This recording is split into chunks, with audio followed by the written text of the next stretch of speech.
घंटी आज भी बजती है, रेल आज भी रवां दवा है, मगर गोलड़ा रेलवे स्टेशन पर वक्त का एक बाब आज भी ठहरा हुआ है। वो बाब जिसके सफ़र में कायद-ए-आज़म मोहम्मद अली जिन्ना और मोहतरमा फ़ातिमा अली जिन्ना की यादें शामिल हैं। वो तारीख़ी रेलवे सैलून जिसमें कायद-ए-आज़म मोहम्मद अली जिन्ना और मोहतरमा फ़ातिमा जिन्ना ने सफ़र किया, आज भी ये सैलून अपने अंदाज़ में उस दौर की नफासत और तारीख़ी सफ़रों की यादें ताज़ा करता है। आपको उसी तारीख़ी सैलून की सैर करवा रहे हैं नुमाइंदा बोल न्यूज़ मोहम्मद आलिजा खान।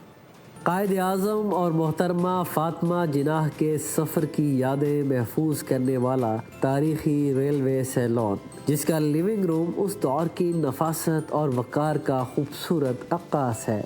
कदीम फर्नीचर, मध्यम रोशनी और नफीस लकड़ी का काम देखकर यूँ लगता है जैसे गुजरा हुआ अहद यहाँ ठहर गया हो। बेडरूम, आरास्ता जगह और बनाव सिंगार की मेज़ उस ज़माने के सफरी रहन सहन की सादगी और ज़ौक़ को जाहिर करती है, जबकि किचन, वॉशरूम और अटेंडेंट्स का हिस्सा उस तारीखी सफ़र को मुकम्मल करता है। ख़ास तौर पे तो जो उस वक्त इस्तेमाल होती थी चीज़ें, जिसमें लिविंग रूम्स हैं, इसके सोफ़ा बेड्स हैं, इसके अंदर बेड रूम्स हैं, वो और इसका किचन जो था, यूटेंसिल्स वगैरह वो लेदर म्यूज़ियम में रखे गए हैं जो थे कुकिंग वगैरह के, चाय के।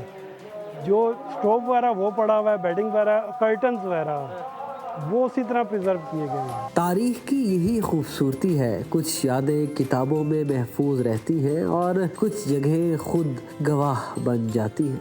हम भी आए हैं इसको देखने के लिए और हमने ये देखकर काफ़ी हमें जो है ना इंफॉर्मेशन भी मिली है अपने कायद के बारे में, और ये आप हमारे पिंडी और इस्लामाबाद का भी असासा है और लोगों को इसको देखना चाहिए, यहाँ आना चाहिए। बानी पाकिस्तान कायद-ए-आज़म मोहम्मद अली जिन्ना की ज़ेर इस्तेमाल सैलून यहाँ पर मौजूद है, जो न सिर्फ मुल्की बल्कि गैर मुल्की सियाहों के लिए भी तवज्जो का मरकज़ है।